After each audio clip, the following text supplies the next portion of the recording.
the change generation. We are the change generation.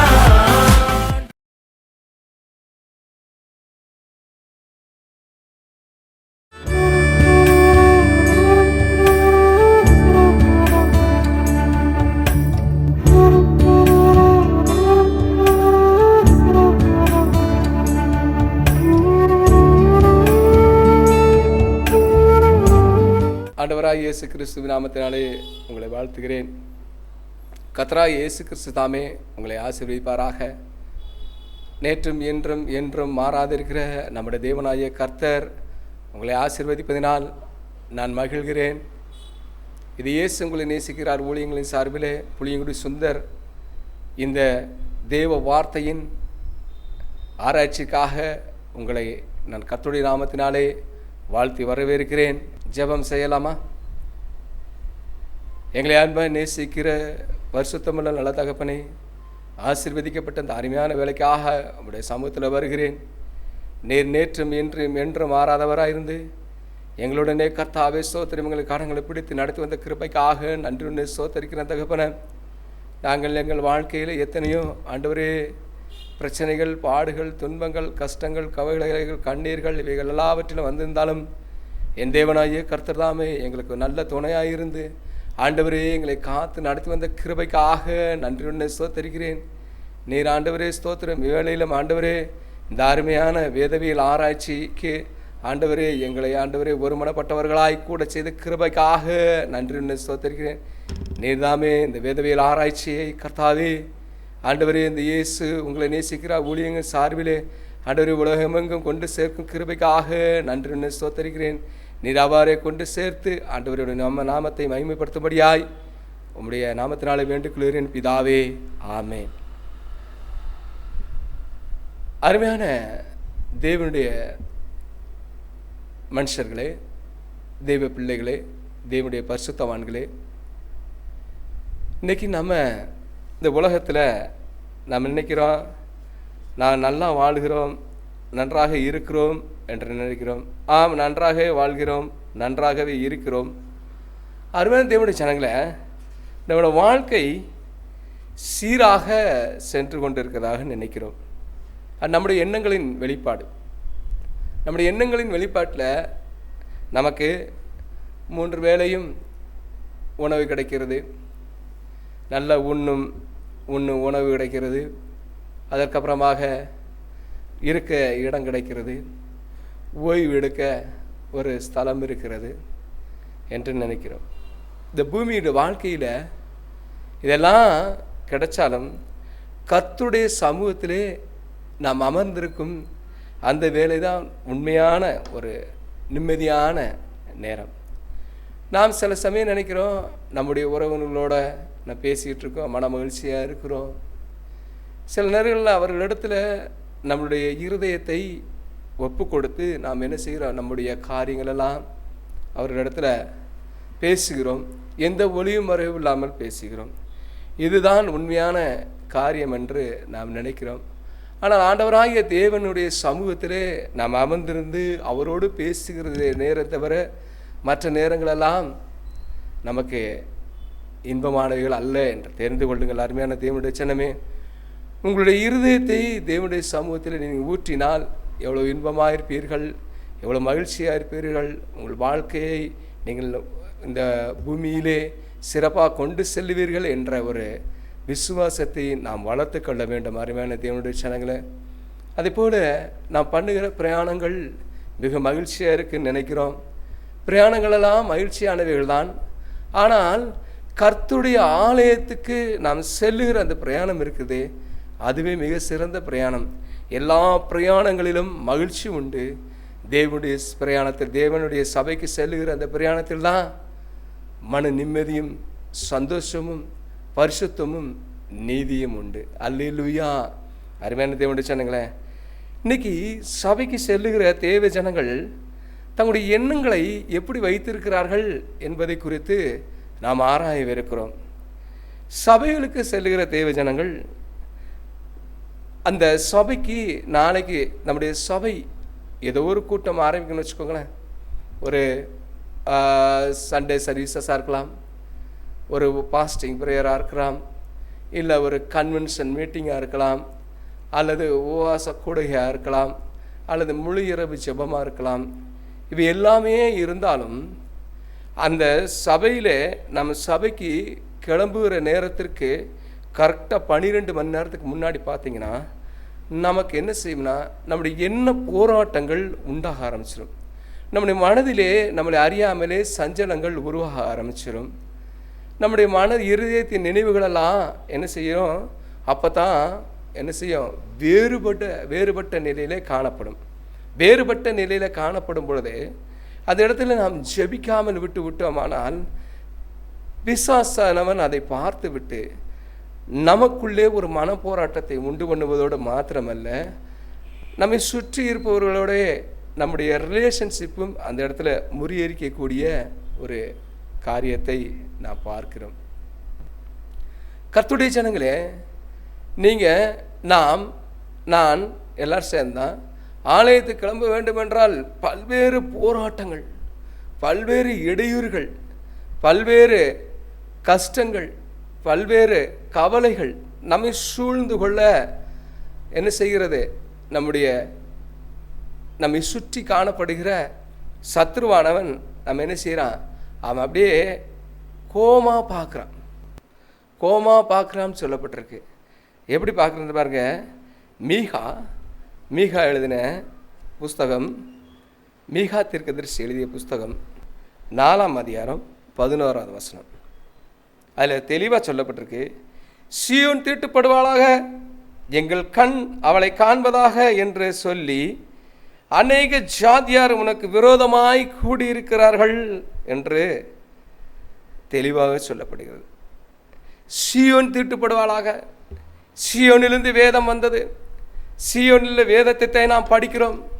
சீயோனில் வேதத்தை தான் நாம் தியானிக்கிறோம். சீயோனில் இருக்கக்கூடிய பரிசுத்தத்தை தான் நாம் என்ன செய்கிறோம், பரிசுத்தமாய் நாம் வாழ்கிறோம். சீயோனிலிருந்து வந்த அந்த வேதத்தில் சொல்லப்பட்ட பரிசுத்தத்திலும் நீதியிலும் உண்மையிலும் சத்தியத்திலும் நாம் நிலை கொண்டு வாழ நம்முடைய இருதயத்தை நாம் என்ன செய்கிறோம், நாம் அதை கற்றுக்கொண்டு அதன்படி வாழுகிறோம். அதனால தான் சீயோன் தீட்டுப்படுவாளாக என்று சொல்லி அங்கே சபிப்பதை பார்க்கிறோம். நம்மை பார்த்தும் சத்ருவானவன் நாம் ஆலயத்துக்கு கிளம்பும்போது தான் நம்மளை பார்த்து என்ன சொல்லுவான், சீயோனாகி இவள் தீட்டுப்பட வேண்டும், இவள் தீட்டுப்பட்டால் அந்த சபையினுடைய ஊழியம் கெடும், சபையுடைய மக்கள் என்ன செய்வாங்க, சபையுடைய மக்கள் விசுவாசத்தொட்டு விளவார்கள் என்று சொல்லி நம்மை பார்த்து சத்ருவானவன் என்ன செய்கிறான், இந்த யோசனைகளை ஆராய்ந்து வைத்து நம்ம எவ்வாறெல்லாம் தடை பண்ணலாம் அப்படின்னு சொல்லி அவன் என்ன செய்வான், நமக்கு தடைகளை உண்டாக்குவான். சபைகளுக்கு செல்லுகிற தேவஜனங்களுக்கு உண்டாகும் தடைகள் என்னென்ன தடைகள்லாம் பார்த்தோம். அதில் முதலாவது தடை தான் நான் சொல்லப்பட்டபடி, முதலாவது தடை எப்படி உருவாகிறது, 12 மணி நேரத்துக்கு முன்பாக உருவாகிறது. அதற்கப்புறம் காலையில் உருவாகிறது. காலையில் ஆலயத்துக்கு கிளம்புறோம் அப்படின்னா அன்னைக்கு தான் இருக்கிற எல்லா விதமான வேலைகளையும் இழுத்து போட்டு செஞ்சு, ஏன்னா அந்த முதல் நாள் நம்மளுடைய மன போராட்டங்கள் மன கஷ்டங்களில் நாம் இருக்கிற பொழுது மறுநாள் அந்த வேலைகள்லாம் எடுத்து போட்டேன்னா ஆலயத்துக்கு போவதுக்கு 2 மணி நேரம் 3 மணி நேரம் 4 மணி நேரம் ஆகும். அந்த போயிட்டு வர்ற வேலைகளில் இடையில எல்லா விதமான மறுநாள் ஓய்வு இருக்கிறதுனால நம்ம வீட்டுக்கு தேவையான ஆகாரங்கள் எல்லாம் செய்ய வேண்டியிருக்கும். அதனால் நம்ம எல்லா வேலைகளையும் நாம் என்ன செய்கிறோம், சேர்ந்து செய்கிறோம். எல்லா வீட்டை துணி துவைக்கவோ வீடை கூட்டவோ எதவோ அன்னைக்கு தான் செய்கிறோம். முதல் நாள் ஒரு சபையில் கூட்டம் நடக்கணுன்னா அதுக்கு முதல் நாளே நம்ம என்ன செய்யறோம், ப்ரிப்பேர் பண்ணதுக்கெல்லாம் இருக்கிறதுனால அந்த ப்ரிப்பரேஷன்ஸ் நாம் தள்ளி வைக்கிறதுனால, எதனால தள்ளி வைக்கிறோம், நம்முடைய மனப்போராட்டம் தள்ளி வைக்கும். இல்லை என்றால் என்ன செய்வான், சத்ருவானவன் நம்மை என்ன செய்வான், சோம்பேறித்தனப்பட வைத்து நம்ம என்ன செய்வான், அவன் அந்த வேலைகளெல்லாம் தடை பண்ணி ஏதோ ஒரு விதத்தை தடை பண்ணி மறுநாள் நம்ம ஆலயத்துக்கு கிளம்பும்போதோ, இல்லை நம்முடைய பாஸ்டிங் ப்ரேயருக்கு கிளம்பும்போதோ, இல்லை நம்ம கன்வென்ஷனுக்கு கிளம்பும்போதோ, இல்லை முழு இரவு ஜெபத்திற்கு செல்லும் போதோ அந்த காலகட்டத்திற்கு முன்பாகத்தான் நம்ம செய்ய வைப்பான். பாருங்கள், அந்த செய்த பொழுது அநேக இடங்களில் என்ன செய்கிறது, இப்போ ஸ்திரீகள்மார்கள் ஆண்கள் பெண்களாக இருக்கட்டும் பரபரப்பான ஒரு சூழ்நிலைகளுக்குள்ளாக அவர்கள் கிளம்புகிறார்கள். குழந்தைகள் அப்பொழுதுதான் அடம்பிடிப்பார்கள். குழந்தைகளை எழுப்பி அவர்களுடனே எரிச்சல், அவர்களுடைய கோபத்தை உண்டு பண்ணி அவர்களிடத்தில் சந்தோஷம் இல்லாமல் உண்டு பண்ணி நாம் என்ன செய்ய நம்ம குடும்பங்களில் இன்றைக்கி ஆலயத்தை கடந்து செல்லுகிறோம். பாருங்கள் அருமையான தேவனுடைய சனங்களை, இன்றைக்கு சூழ்நிலையெல்லாம் இனிமேல் உங்கள் வீட்டில் வராதபடி தேவனாகிய கர்த்தர் உங்களை ஆண்டவர் திடப்படுத்துவாராக, ஸ்திரப்படுத்துவாராக. அல்லேலூயா, ஸ்தோத்திரம் ஆண்டவரே. ஆண்டவர் தாமே உங்களை ஸ்திரப்படுத்தி திடப்படுத்துவாராக. இப்போ வீட்டிலேருந்து கிளம்பும்போது நாம் எப்படி கிளம்பணும்னு பாருங்கள். சங்கீதக்காரராகிய தாவீது சொல்லுகிறார். 138 சங்கீதத்தை எடுத்துக்கொள்ளுங்க. 138:1 பாருங்க. தாவீதின் சங்கீதத்தில் சொல்லுகிறார், உம்மை என் முழு இருதயத்தோடும் துதிப்பேன், தேவர்களுக்கு முன்பாக உம்மை கீர்த்தனம் பண்ணுவேன். 2வது வசனம், உமது பரிசுத்த ஆலயத்திற்கு நேராக நான் பணிந்து உமது கிருபையின் நிமித்தம் உமது உண்மையின் நிமித்தம் உமது நாமத்தை துதிப்பேன். உமது சகல பிரஸ்தாபத்தை பார்க்கிலும் உமது வார்த்தையை நீர் மகிமைப்படுத்தியிருக்கிறீர் என்ற முழு இருதயத்தோடும் நாம் என்ன செய்யணும்? வீட்டிலேருந்து கிளம்புது. ஃபஸ்ட்டு பாயிண்ட்டு, நான் வீட்டிலேருந்து நம்ம ஆலயத்துக்கு கிளம்புறோம்னா எப்படி கிளம்பணும்? உம்மை என் முழு இருதயத்தோடு துதிப்பேன் என்று சொல்லி கிளம்புங்க. தேவர்களுக்கு முன்பாக உம்மை கீர்த்தனம் பண்ணுவேன்னு, பரலோகத்தின் ராஜ்யத்தின் பரலோகத்தின் தூதர்களுக்கு முன்பாக இந்த பூமியிலே நான் ஆண்டவரே உம்மை கீர்த்தனம் பண்ணுவேன் என்று சொல்லி நீங்கள் என்ன செய்யணும்? நாம் கிளம்பணும். பாருங்கள், முதலாவது தேவ மனிதர்கள் செய்ய வேண்டியது, தேவ சபைகளுக்கு நாம் செல்வதற்கு முன்பாக வீட்டிலேருந்து கிளம்பும்போது சங்கீதம் 138:1-2 சொன்னப்பட்டபடி உம்மை என் முழு இருதயத்தோடு துதிப்பேன், தேவர்களுக்கு முன்பாக உம்மை கீர்த்தனம் பண்ணுவேன், ஆண்டவரே உமது பரிசுத்த ஆலயத்திற்கு நேராக நான் பணிந்து உமது கிருபை நிமித்தமும் உமது உண்மை நிமித்தமும் உமது நாமத்தை துதிப்பேன் என்று சொல்லி தேவனுடைய சமூகத்திற்கு நாம் கடந்து செல்லுவோம். அருமையான தேவனுடைய சனமே. 2வது பாயிண்ட்டு, தேவ ஆலயத்துக்கு வருவதை குறித்து நாம் என்ன சரி வீட்டிலேருந்து கிளம்புறோம், இப்போ வர்றோம், சாலைகளில் வர்றோம், வீதிகளில் வர்றோம், தெருவில் வர்றோம், தேவ சபைக்கு போகிறோம். தேவ சபையில் என்ன போய் சொல்ல போகிறோம்னா, அதே 138:7-8 பாருங்கள். நான் துன்பத்தின் நடுவில் நடந்தாலும் நீ உயிர்ப்பிப்பீர், என் சத்துருக்களின் கோபத்துக்கு விரோதமாக உமது கையை நீட்டுவீர், உமது வலது கரம் என்னை ரட்சிக்கும். கர்த்தர் எனக்காக யாவையும் செய்து முடிப்பார், கர்த்தாவே உமது கிருபை என்றும் உள்ளது, உமது கரத்தின் கிரியைகளை நெகிழ விடாதிருப்பாராக என்று சொல்லி தேவனுடைய ஆலயத்துக்கு நேராக நம்ம கடந்து செல்லணும். தேவ ஆலயத்துக்கு செல்ல வேண்டும். பாருங்க அருமையான தேவனுடைய ஜனங்களே, நல்லா பாருங்க என்ன சொல்றாரு? நான் துன்பத்தின் நடுவில் நடந்தாலும் நீர் என்னை உயிர்ப்பிப்பீர். அருமையான தேவனுடைய சனமே, நம்ம முன்னே சொல்லப்பட்டது போல அந்த 12 மணி நேரத்திற்கு முன்பாக போராட்டத்திலிருந்து நான் தேவ சபையை வீட்டிலேருந்து கிளம்பும் பொழுது, தேவ ஆலயத்திற்கு வரும் பொழுது நம்முடைய மன கவலை கஷ்டங்களெல்லாம் தேவ சமூகத்தில் அங்கே ஒப்படைத்து விட்டு நாம் வருகிறோம். தெருவிலே நாம் ஒப்படைத்து விட்டு வருகிறோம், தெருவிலே உதறி தள்ளிவிட்டு வருகிறோம். என் துன்பத்தை, என் கவலையை, என் கஷ்டத்தை, என்னுடைய சகல விதமான எனது தாழ்மையான எண்ணங்களை பூரா என் தேவனாய கர்த்தர் என்னை உயிர்ப்பித்து நீக்குவார் என்ற விசுவாசத்தோடு நாம் என்ன செய்ய வேண்டும்? கடந்து செல்லுகிறோம். அருமையான தேவனுடைய ஜனங்களே, என் சத்துருக்களின் கோபத்திற்கு விரோதமாக உமது கையை நீட்டுவீர். அந்த சத்துருவாகிய பிசாசுக்கு விரோதமாக ஆண்டவர் தமது கரத்தை நீட்டி அவர்களை அழிப்பார். நான் ஆலயத்துக்கு செல்லுவதனால என் தேவனாய கர்த்தர் என் சத்துருக்களுக்கு விரோதமாக அவர் கையை நீட்டி அவர்களை அழிப்பார் என்று சொல்லி தேவ சபைக்கு நாம் கடந்து செல்லுகிறோம். அருமையான தேவனுடைய செல்லமே, இப்படித்தான் நம்ம நடந்து செல்ல வேண்டும். எனக்கு ஆசீர்வாதத்தை ஆண்டவர் தருவார் அப்படின்னு நினைக்காதீங்க. ஆசீர்வாதம் என்பது 2 வகைப்படும். ஒன்று பூமிக்குரிய ஆசீர்வாதம், பரலோகத்தின் ஆசீர்வாதம். பூமிக்குரிய ஆசீர்வாதத்தை ஆபிரகாமின் வாழ்க்கையை நீங்கள் படித்து பார்த்தீர்களானால் தெரியும். ஆவிக்குரிய பரலோகத்திற்குரிய ஆசீர்வாதத்தை நாம் பெற வேண்டுமானால் நம்முடைய இருப்பதாகிய ஆண்டவராய் இயேசு கிறிஸ்துவனுடைய சாட்சியை குறித்து மத்தேயு, மார்க்கு, லூக்கா அவர் வாழ்ந்த வாழ்க்கையை குறித்து யோவான் முதல் கொண்டு தீர்க்க அப்போஸ்தலர்கள் எழுதி வைத்திருக்கிறார்கள். அதை நன்றாக வாசித்து பார்த்தீர்களானால் பரலோகத்திற்குரிய ஆசீர்வாதத்தை தேவனாகிய இயேசு கிறிஸ்து இந்த பூமியில் நமக்கு முன்பாக வைத்து சென்றிருக்கிறார் என்ற விசுவாசத்தை நாம் வளர்த்து கொள்ள வேண்டும்.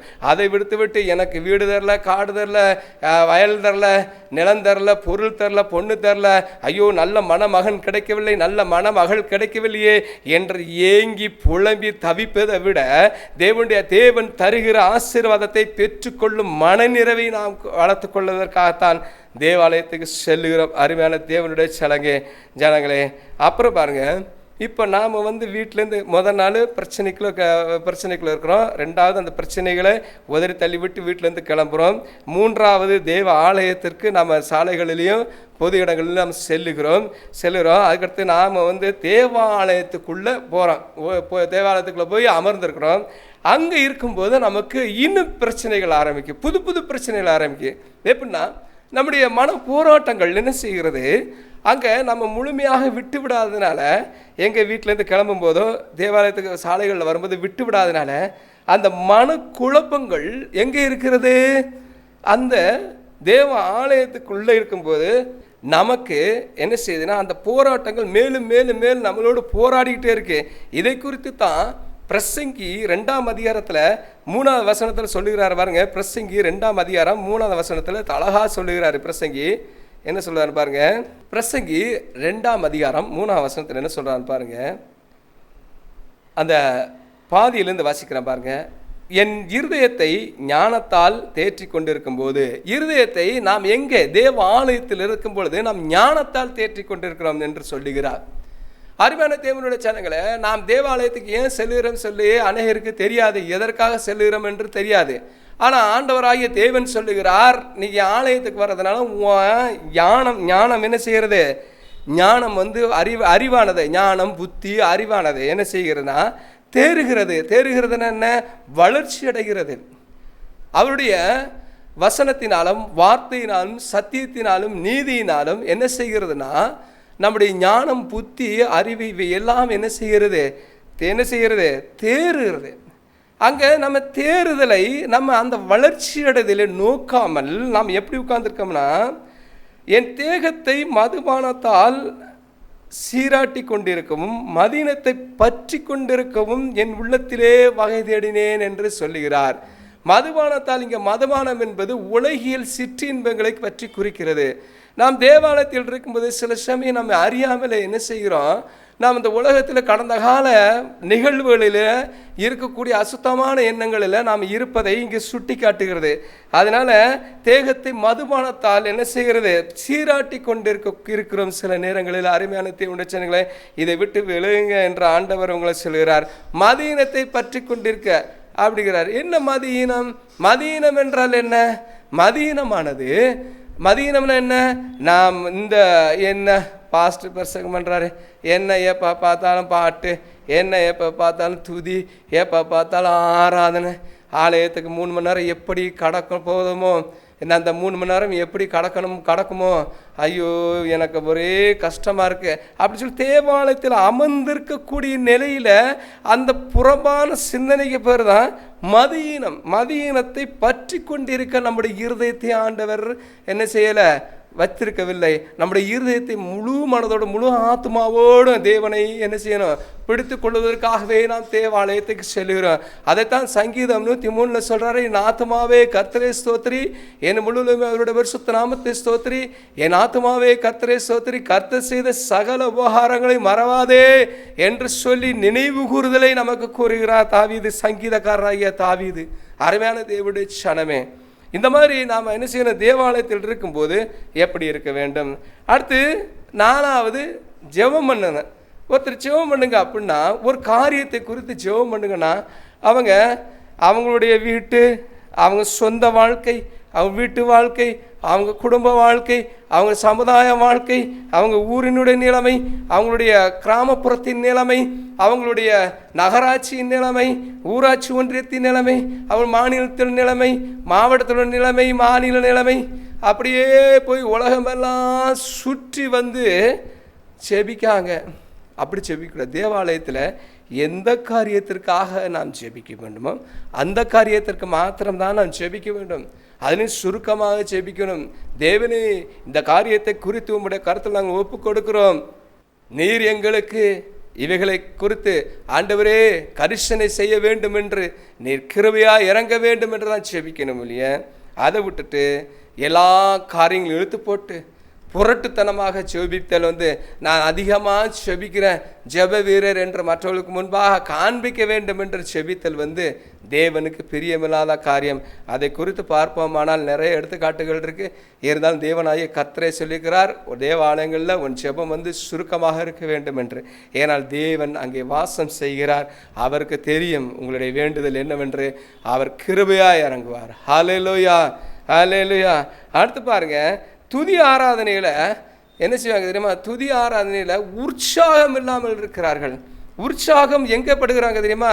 களியாட்டுகளிலும் பொழுதுபோக்குகளிலும் மனிதர்கள் இன்னைக்கு உற்சாகத்தை செலுத்துகிற உற்சாகமானது நாம் என்ன செய்கிறோம்? எப்படிப்பட்ட காரியங்களில் நாம் அஜாக்கிரதையாக இருக்கிறோம் என்றால், தேவனுடைய சமூகத்திலே நாம் அமர்ந்து தேவனாகிய கர்த்தரை நோக்கி பாடும் பொழுதோ, அவரை நோக்கி கரங்களை தட்டி நன்றி செலுத்துகிற போதோ, நம்முடைய இருதயத்தை நாம் என்ன செய்கிறோம்? அங்கே முழு மனதோடு செலுத்தாமல் அப்படி எப்படி இருக்கிறோம்? சில பேரை பார்த்தீங்கன்னா இப்படியே ஏதோ கடமைக்கு இப்படியே கையை தட்டுவாங்க. நல்லா இப்படி தட்டுங்கன்னா தட்ட மாட்டாங்க. எப்படி தட்டுவாங்க? இப்படியே இப்படியே இப்படியே தட்டிட்டு அப்படியே வாயின் வார்த்தைகளை உச்சரிப்பு இல்லாமல் ஏதோ கடமைக்காக உச்சரிச்சோ எப்படியோ ஒரு நிலையில் விருப்பமில்லாமல் செய்யக்கூடிய மனநிலை இருக்கு. இது கைவிடப்படுகிறவர்களின் நிலைமை. கர்த்தர் உங்களுடைய இருதயத்தின் மனதை ஆராய்கிற தேவனாகிய கர்த்தர் உங்கள் இருதயத்தை ஆராய்ந்து அறிகிற தேவன். இவற்றையெல்லாம் கண்ணுறாமல் இருப்பாரோ? அருமையான தேவனுடைய சனமே, மனம் திரும்புங்கள், பரலோக ராஜ்யம் சமீபமாக இருக்கு என்று தான் சொன்னார். நம்முடைய தேவனாகிய கர்த்தருடைய சமூகத்திலும் நாம் மனம் திரும்பி என்ன செய்ய வேண்டும்? இந்த காரியங்களை குறித்து நாம் தெளிவாக இருக்க வேண்டும் என்று ஆண்டவர் உங்களுக்கு இன்றைக்கு எச்சரிக்கையாக தருகிறார். துதி ஆராதனையில் கரங்களை தட்ட வேண்டும். அதுக்கப்புறம் வாயை திறந்து படிக்க வேண்டும் என்று சொல்லுகிறார். அடுத்து சாட்சி வேலை. சாட்சி வேலைன்னு பார்த்தீங்கன்னா, அன்னைக்கு ஒரு இடத்துல ஒரு ஆலயத்துக்கு நான் சென்றிருந்த போது ஒரு வயதான அம்மா என்ன செய்கிறாங்கன்னா, ஒரு சாட்சி சொல்கிறாங்க. என்ன சொல்கிறேன்னா, நான் இந்த பூமியில் வாழ்ந்து என்ன பிரயோஜனம்? நான் சபைக்கு என்ன செய்கிறேன்? பாரமாக இருக்கிறேன். இந்த பூமிக்கு பாரமாக இருக்கிறேன். என் வீட்டுக்கு பாரமாக இருக்கேன், என்னை எடுத்துக்கொள்ளுங்க அப்படின்னு சொல்லி என்ன செய்கிறாங்க? அவங்க வாட்டுக்களை என்ன செய்கிறாங்க? தன்னுடைய இருதயத்தில் தோன்றினவைகளெல்லாம் அவங்க சாட்சி அறிவிச்சிட்டாங்க. எனக்கு மிகுந்த வருத்தம். ஆண்டவரே, இந்த சாட்சியானது விசுவாச மக்களுக்கு அவிவிசுவாசத்தை உண்டு பண்ணிவிடும். புதிதாக சபைக்கு வர்ற மக்களுக்கு கிறிஸ்துவினால் நம்பிக்கை இல்லாமல் போயிடும். உங்களுடைய சாட்சி தேவனாகிய கர்த்தர் நமக்கு செய்த நன்மைகள் அப்படின்னு சொன்னால், என்னை பாதுகாத்தார், என்னை ஆண்டவர் தீங்குகளிலிருந்து பாதுகாத்தார், இப்படி ஒரு விபத்து நாகர் தெரிஞ்சுன்னு சுருக்கமாக சொல்லணும். நான் ரோட்டில் நடந்து போனேன், அங்கேருந்து 4 பேர் வந்தாங்க, இங்கேருந்து 5 பேர் போனாங்க, நான் நடுவில் போனேன், 6வது ஒரு ஆள் வந்தார், இடையில என் மேலே இடிக்க பார்த்தாரு, 7வது ஒரு ஆள் என்ன செஞ்சார்? என்னை தாங்கி பிடிச்சாருன்னு சொல்லி ஒரு கதையாக சொல்லுவாங்க. அது ஒன்றுமே இல்லாத இருக்கும். ஆனால் இந்த சாட்சியின் நேரமானது நம்ம சபையில் உண்மையான சில சாட்சிகள் சொல்ல முடியாமல் போயிடும், நேரம் இல்லாமல் போயிடும். அப்போ சபைகளில் நடக்கக்கூடிய கிறிஸ்துவனுடைய பாதுகாப்பை சபைகளில் நாம் என்ன செய்யணும்? பாதுகாப்பு. அவர் மேல் வைத்திருக்க அன்பின் நிமித்தமாக தேவனாய் கர்த்தர் நமக்கு அவர் செய்கிற சகலவித பிரயோஜனங்களையும் மற்ற சாட்சி சொல்லக்கூடிய ஜனங்கள் சொல்ல முடியாமல் போய்விடும். அதனால இந்த சாட்சி சொல்லுகிற வேலையில் உண்மையாலுமே ரியாலிட்டியாக சொல்லுங்க. எனக்கு அது நடந்துச்சு, எனக்கு அப்போ நடந்துச்சு, 1950 நடந்ததை பூரா சொல்லுவாங்க, 1980 நடந்துச்சு, 72 நடந்துச்சு, 94 நடந்துச்சு, 2000 நடந்துச்சு சொல்லி ஒவ்வொன்றா சொல்லி சொல்லி பிரசங்க நேரத்தை எடுத்துருவாங்க. இப்படி எடுக்கிறாங்க சில பேர். அப்படி இல்லை அருமையான தேவனுடைய ஜனங்களே, சாட்சி, உங்களுடைய சாட்சி ஒரு நிமிஷத்துக்குள்ளாக இருந்தால் நீங்கள் சொல்லுங்கள். அப்படி சொல்லலைன்னா தேவ சமூகத்தை விட்டு நீங்கள் கடந்து சென்று உங்கள் வீட்டில் போய் ஜெபத்தில் ஆண்டவர்கிட்ட தெரிவிங்க.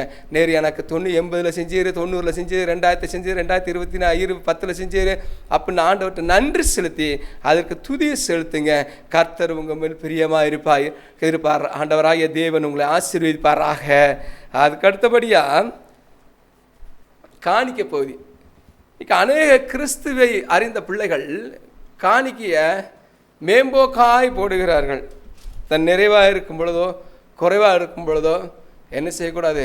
நிறைவாய் போடுகிறவர்கள் தன்னுடைய காலரை உயர்த்திக்கிட்டு என்ன செய்யுது? எப்படி செஞ்சுக்கிறது அப்படி பண்ணிட்டு அப்படி ஒரு கௌரவம் பார்த்து இப்போ பாஸ்டர்கிட்ட போய் ஓப்பனாக என்ன செய்கிறது அந்த மாதிரிலாம் இருக்கக்கூடாது. நீங்கள் உங்களுடைய காணிக்கைகள் கர்த்தருக்குள்ளாக மறைவாக இருக்க வேண்டும் என்று தேவன் ஏற்கனவே சொல்லியிருக்கிறார். நீங்கள் என்ன செய்யணும், நான் இந்த இதை நன்றியாக செலுத்தியிருக்கிறேன் அதெல்லாம் சபையில் சொல்லவே கூடாது. நீங்கள் கர்த்தர் உங்களுக்கு கொடுத்த ஆசீர்வாதத்தின் நிறைவில் ஒரு பகுதி தான் நீங்கள் கொடுக்குறீங்களே ஒழிய நீங்கள் எப்படி நீங்கள் சுயமாக சம்பாதிச்சோ ஒன்றும் இல்லை. கர்த்தர் உங்களுக்கு செய்த கிருபையை ஈவுக்காக நன்றி செலுத்த நம்ம செலுத்துகிறோம். நம்முடைய கௌரவத்துக்காக எனக்கு இத்தனை லட்ச ரூபா வந்திருக்கு இத்தனை கோடி ரூபா வந்திருக்கு நம்ம கௌரவத்துக்காக என்ன செய்யலை, அங்கே நம்ம காணிக்கை செலுத்தலை. கர்த்தர் பார்க்கிறார். அதனால தான் ஏழை விதைவை போட்ட அந்த 2 காசுகள் தான் உயர்ந்தது என்று சொன்னார் தேவனாய கர்த்தர். நீங்கள் வேதத்தை ஆராய்ந்து பார்த்தீர்களானால் தெரியும், காணிக்கை செலுத்துவது குறித்து மிகுந்த கடுமையாக எச்சரிக்கிறார். ஆம் அருமையான தேவனுடைய ஜனங்களே, இந்த பூமியில் எத்தனையோ பேர் காணிக்கை கொடுக்க முடியாமல் ஆலயத்துக்கு வருகிறார்கள். அவர்களெல்லாம் ஒதுக்கப்படுகிறார்களா? இல்லை. தேவ சமூகத்தில் தேவனாய் கர்த்தர் அதெல்லாம் உற்று நோக்குவார். இந்த மகனுக்கு உண்மையாலுமே இல்லை, இவன் தான் என்ன செய்யணும், பரலோகராஜ்யத்துக்குரியவன், இவன் மன நிறைவில் கொடுக்குறான், இவனுடைய பணம் எங்கேருந்து வந்தது எப்படி இருந்து வந்தது என்னதுன்னு உங்களுக்கு தெரியும். ஆனால் உங்களுக்கு பணம் உண்மையாக வந்தால் காணிக்கை உண்மையாக செலுத்துங்க. அதை விட்டு தவறான வழிகளில் வந்தால் தெய்வ சமூகத்தில் அந்த காணிக்கை நீங்கள் கொடுக்காமல் இருப்பது நல்லது. கர்த்தர் உங்களை ஆசீர்வதிப்பாராக. அருமையான தேவனுடைய ஜனங்களே, அதுக்கப்புறம் பாருங்கள், பிரசங்க பகுதி மிக முக்கியமான பகுதி. இந்த பிரசங்க பகுதியில் என்ன செய்கிறாங்கன்னா, அருமையான தேவனுடைய ஜனங்களே, ஜனங்கள் அமர்ந்து என்ன செய்கிறாங்கன்னா அவங்க தூங்குகிறத பார்க்குறோம். அருமையான தேவனுடைய ஜனங்களே, அவங்க ஏன் அப்படின்னா அவருடைய நினைவுகள் இருதயத்தின் நினைவுகளெல்லாம் எங்கே போகுது அப்படின்னா இந்த புறவியல் வாழ்க்கை. அங்கே பிரசங்கில் 2:3 சொல்லப்பட்டபடி மதுபானத்தால் சீராட்டவும், அப்புறம் எப்படி இருக்கிறது, மதியினத்தை நாடுவதற்கான சிந்தனை ஓட்டங்கள் எதில் இந்த பிரசங்க பகுதியில் தான் இருக்குது. அதனால தான் அவர்களுக்கு என்ன செய்யுது, சோம்பேறித்தனம் வருது, தூக்கம் வருது.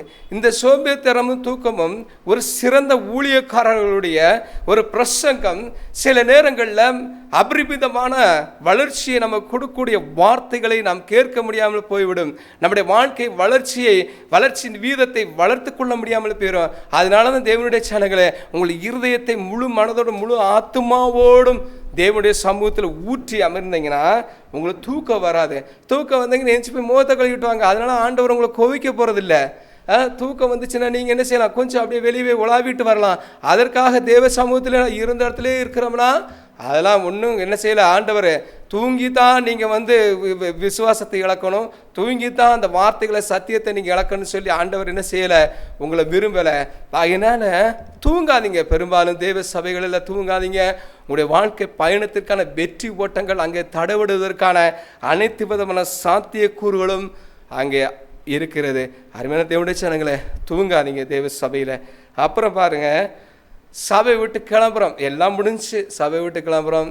நம்முடைய உறவினர்களாகிய சபை மக்கள் எல்லாம் நம்முடைய உறவினர்கள். நாம் நினைப்பது போல நம்முடைய ரத்த சொந்தங்களெல்லாம் உறவினர்கள் அல்ல. தேவ சபைக்கு வருகிற ஜனங்கள் மாத்திரமே நம்முடைய உறவினர்கள். இவர்களை பார்த்து நாம் மகிழ்ந்து இருகரம் குப்பி அவரிடத்துல கர்த்தர் உங்களை ஆசீர்வதிப்பாராக, என்னுடைய மரணமோ அவருடைய வருகையோ எது முந்தினாலும் நாம் தேவ சமூகத்திலே ஒன்றாய் சேருவோம் என்று கடந்து செல்ல கர்த்தர் உங்களுக்கு கிருபை செய்வாராக என்று வாழ்த்தி விரைபடுங்க. அருமையான தேவனுடைய ஜனங்களே, சபை முடிஞ்ச உடனே சடார்படான்னு சில பேர் என்ன செய்யணும், 5 நிமிஷத்துக்கு முன்னாடி 10 நிமிஷம் பறத்திருந்தாங்க, எங்கே போகிறாங்கன்னே தெரியாது. சபைக்கு வந்தாங்களே அந்த அந்த அந்த தம்பி எங்கே, அந்த அம்மாவை எங்கே, அந்த அக்காவை எங்கன்னு பாஸ்ட்டு அப்படியே என்ன செய்ய வேண்டியிருக்கு, இப்படியே சுற்றி பார்க்க வேண்டியிருக்கு. அவங்க என்ன செய்கிறாங்க, வீட்டுக்கு போய் அப்பா அப்படின்னு சொல்லி தான் போகிறாங்க. ஆனால் தேவனாகிய கர்த்தருக்கு அது பிரியமான காரியமல்ல. ஆண்டவராகிய தேவனுடைய ஜனமே, நீங்கள் செல்லும் பொழுது மனநிறைவோடு செல்கிறீர்களா என்பதைத்தான் ஆண்டவர் உற்று நோக்குகிறார். நம்முடைய இருதயத்தை உய்த்து ஆராய்ந்து அறிகிற தேவனாகிய கர்த்தருக்கு முன்பாக நாம் என்ன செய்யணும், ஞானமும் விவேகமுமாக இருக்கணும். ஆமாம், 12 மணி நேரத்துக்கு முன்னாடியே பிசாசு ஆயத்தமாகறான் அப்படின்னா நம்ம 12 மணி நேரத்துக்கு முன்னாடியே நாம் எப்படி ஆயத்தமாக இருக்க வேண்டும். அருமையான தேவனுடைய ஜனங்களே, கர்த்தர் உங்களை கிருபை செய்வாராக. இந்தபடியே நீங்கள் ஆலயத்தில் எப்படி என்ன செய்ய வேண்டும் என்று ஆண்டவராகிய தேவன் இவ்வளவு நேரமும் உங்களிடத்தில் சத்தியத்தை கொடுக்க வைத்ததற்காக நான் பரலோகத்தின் தேவனை நோக்கி நான் வேண்டுகிறேன். கர்த்ததாமே உங்களை ஆசீர்வதிப்பாராக. நான் நன்றி சொல்லுகிறேன் கர்த்தருக்கு. கர்த்ததாமே உங்களை ஆசீர்வதிப்பாராக. நான் ஸ்தோத்தரிக்கிறேன் தேவனுடைய நாமத்தை. கர்த்ததாமே உங்களை ஆசீர்வதிப்பாராக. அல்லேலூயா, அல்லேலூயா. நன்றி செலுத்துவோமா? அப்படியே கரங்களை உயர்த்தி நன்றி செலுத்துவோமா? எங்களை அன்பாய் நேசிக்கிற பரிசுத்தமுள்ள தகப்பனே, இந்த வேளையிலும் ஆண்டவரே ஸ்தோத்திரம். எங்களுக்கு ஆண்டவரே ஸ்தோத்திரம். நாங்கள் தேவாலயத்துக்கு கிளம்பும் பொழுது 12 மணி நேரத்துக்கு முன்பாகவே பிசாசானவன் திட்டத்தை போட்டு வைத்து எங்களுடைய ஆலயத்தை ஆண்டவரே நாங்கள் ஆலயத்துக்கு கிளம்புகிற அனைத்து விதமான திட்டங்களை முறியடிக்க எவ்வளவு போராடுகிறான் என்பதை குறித்து நாங்கள் ஆண்டவரே நாளிலும் அறிந்து கொண்டோம். இனி நாங்கள் ஆண்டவரே அந்த ஆண்டவர் ஸ்தோத்திர தடைகள் எல்லாம் தேவனாய கர்த்தருக்குள்ளாக ஆண்டவரே நாங்கள் முறியடித்து தேவருடைய சமூகத்திலே சந்தோஷமாய் அமர்ந்திருந்து உம்மை ஆராதித்து துதிக்க கர்த்தர் எங்களுக்கு ஆண்டவரே முழு இருதயத்தோடும் ஆண்டவரே உம்மை ஆராதிக்க கர்த்தர் தயவு செய்தபடி நான் நன்றி ஸ்தோத்திரிக்கிறேன் தகப்பனே. ஆண்டபடியே ஆண்டவரே என் ஆத்துமாவே கர்த்தரே ஸ்தோத்திரி, என் முழுவதுமே அவருடைய பரிசுத்த நாமத்தை ஸ்தோத்திரி. என் ஆத்துமாவே கர்த்தரே ஸ்தோத்திரி, என் முழுவதுமே அவருடைய பரிசுத்த நாமத்தை ஸ்தோத்திரி என்று சொல்லி என் தேவனாகிய கர்த்தாவே நாங்கள் எப்பொழுதும் மகிழ்வாய் உம்முடைய சமூகத்தில் வந்து அமர்ந்திருக்க நீர் கிருபை செய்யும், இரக்கம் செய்யும், அன்பு பாராட்டும், தயவை பாராட்டும். ஆண்டவரே ஆண்டவரே எங்களுடைய மரணமோ உம்முடைய வருகை ஏதோ முந்தினாலும் எங்கள் தேவனாகிய கர்த்தர் எங்களுக்கு தயவாய் கிருபை கூர்ந்து எங்கள் நினைவு கூர்ந்து ஆண்டவரே உம்முடைய சமூகத்திலே ஆண்டவரே நாங்கள் உங்களோடு இருக்க கர்த்தர் கிருபை செய்யும்படியாயும் இந்த ஆண்டவரே இந்த நிகழ்ச்சியை பார்த்து கொண்டிருக்க அனைத்து பிள்ளைகளையும் நீர் ஆசீர்வதிக்கும்படியாகவும் ஆண்டவரே இயேசு உங்களை நேசிக்கிறார் என்ற ஊழியங்களின் சார்பாக நாங்கள் எங்கள் குடும்பமும் இந்த சபைகளை ஒவ்வொருவரையும் நாங்கள் வாழ்த்தி ஆண்டவரே ஸ்தோத்திரம் தகப்பனே நம்முடைய சமூகத்தில் ஒப்படைக்கிறோம். நீரே கிருபை செய்து எல்லாரையும் ஆண்டவரே ஸ்தோத்திரம் நீர் ரட்சிக்கும்படியாக உங்களுடைய சமூகத்தில் வேண்டிக் கொள்கிறேன் பிதாவே. ஆமென், ஆமென்.